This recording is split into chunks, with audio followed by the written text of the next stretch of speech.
Sakysiu, čia Mantas iš Matiekos. Taip, dabar bandžiau spręsti iš tikrųjų šitą uždavinį pats ir gan, galiu pasakyti, daug laiko užtrukau. Vėliau netgi sugalvojau, kad tikrint su Desmos, netgi ChatGPT, kad pagelbėtų, kam reikalas, nes galvojau, kažkur gal pastrigau. Tai dabar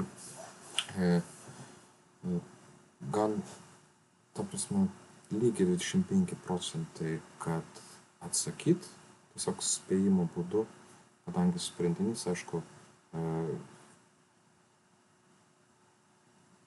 galimas jį išsisprendus gausi sprendinį, tačiau tas sprendinys yra pašalinis, kas, nežinau, tiksliai lietuviškos mokyklos labai yra plačiai mokomas. Tai dabar, kaip spręsti, matome, jeigu su kvadratiniam šaknim viską keliam kvadratu ir pakėlę kvadratu gausime, kad x plus 1, tada minus dviguba sandaga iš pirmo antro naro, tai dviguba sandaga iš pirmo ir antro naro, iš karto gal sutrumpinti, kad man neužimtų daug vietos. X plus 1 kart x minus 1 susidaugina x kvadratu minus 1 kvadratu ir pakėlus dešinę pusę kvadratu gausime 4x minus 1.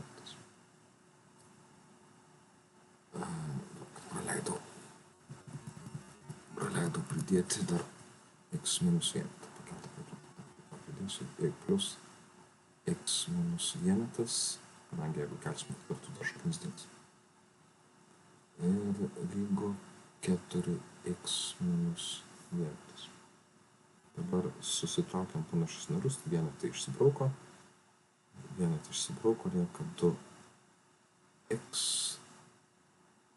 minus 2 šaknis iš x kvadratu minus 1 lygu 4x minus 1.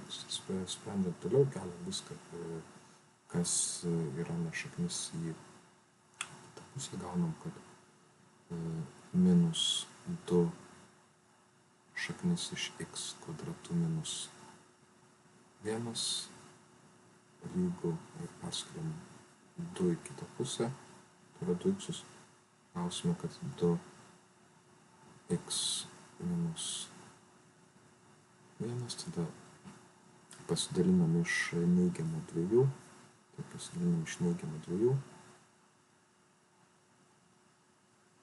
dalinam iš neigiamų 2,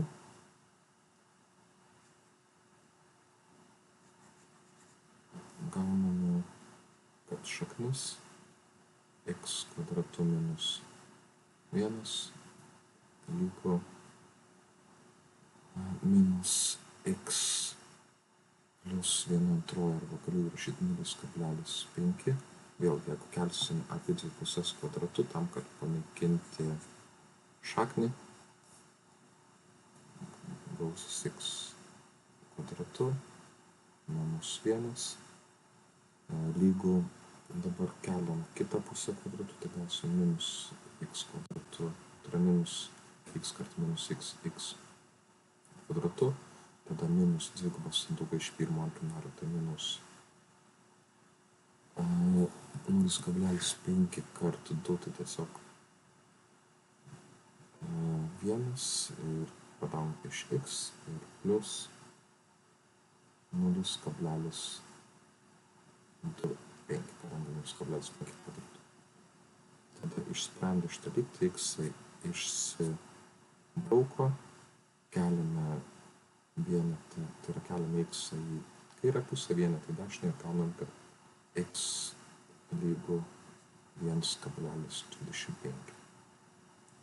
Ir kas čia atsitiko, aš galvojau, iš karto bus lygtis turi vieną sprendį, tačiau įstačius patikrinant į atsakymą, įstačius į pradinę lygtį, gaunam, kad 1,25 plus 1, tai aš tiesiog parašysiu, kad šaknis iš 2,25 plus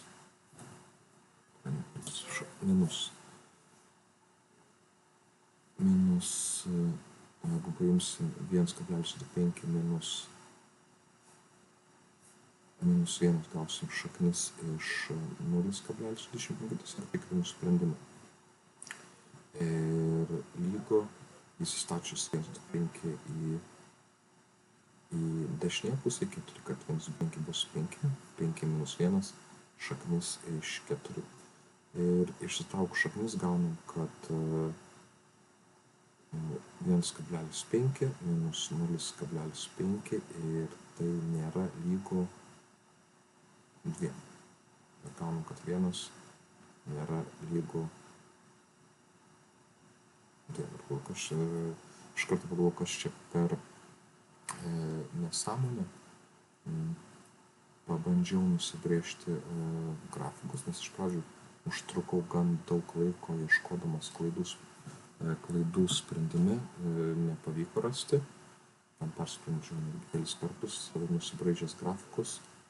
Matau, kad tie grafikai nesikerta. Tai jis raudonas grafikas, būtent tas yra kairės pusės. Ir jisai turi sprendinį, tai jisai jam priklauso taškas 1,251, tačiau kaip įstatom 1,25 į 1,25 į viršutinę gauname 2. Tada nusprendžiau ieškotis pagalbos iš ChatGPT. Tai parodysiu, kad čia man prasidėjo, tiesiog paklausiu, ar gali išspręsti. Sprendė. Ir kažkokiu tais būdu dirbtinis intelektas gavo, kad minus 5 ketvirtas, kuris gautas spėjo minus 5 ketvirtasis. Tačiau dirbtinis intelektas kažkokiu būdu jam susikeitė 2x ir 4x vietomis, keldamas tą 2 į kitą pusės kažkodėl sukeitė vietomis ir taip gavo neigiamas 5 ketvirtasis. Kas nebūtų sprendimas, nes jeigu įstatytumės šitas skaičius būtent yra neapibrėžtas toj lygtyje. Toliau tada pabandžiau patikrinti, kaip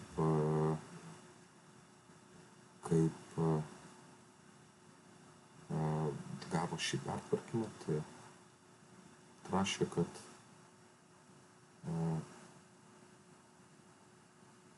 tiesiog prastinė. Tai 4x minus 1 minus 2x kažkokiu būdu dirbtinis intelektas jos tiesiog sukeičia vietomis. Paprašiau tada atidžiau, kodėl 4x gaunasi neigiamas, tai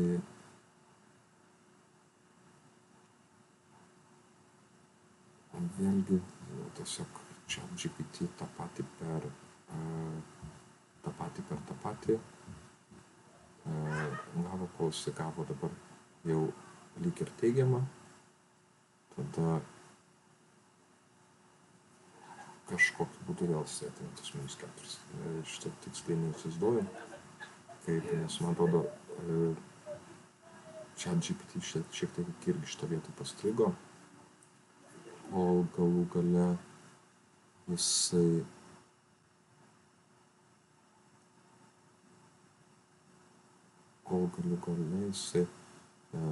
priėjo sprendimo, kad iš tikrųjų turi būti, kad jisai turėtų būti 2x minus 1, kas lygiai tą patį ką ir aš buvau gavęs. Ir 4x pasidaro neigiamas dėl to, kad jisai kažkokiu būdu, nežinau, reikės pasitikrinti, koks yra tas atimimo būdas. Ir toliau tada sprendė, gavo, kad x 5 ketvirtosios tačiau įsistatęs į kažkurią tais lygtį gavo, kad 1 nelygu 4 ir tas 5/4 kažkoks yra pašalinis sprendimas. Tai dabar šioje vietoje, aišku, lygtis sprendinių neturi, nes išsprendus lygtį gauname sprendinį, bet tas sprendinys yra pašalinis, tai jeigu kas nors galėtų kokiu nors palikti komentarų, nes, nežinau, strikčiau turbūt ir pats šitam uždaviniu, aišku, gavęs tą 1,25 statęs, tikriausiai moksleivis galėtų praleisti daug laiko ieškodamas kažkokio tais klaidos, kurios nepadarė ir tiesiog susigaišinti labai daug laiko. Tai kol kas tada tiek ir tai šitas uždavinys 10 yra ant klaustuko ir bandysiu spręsti toliau. Iki.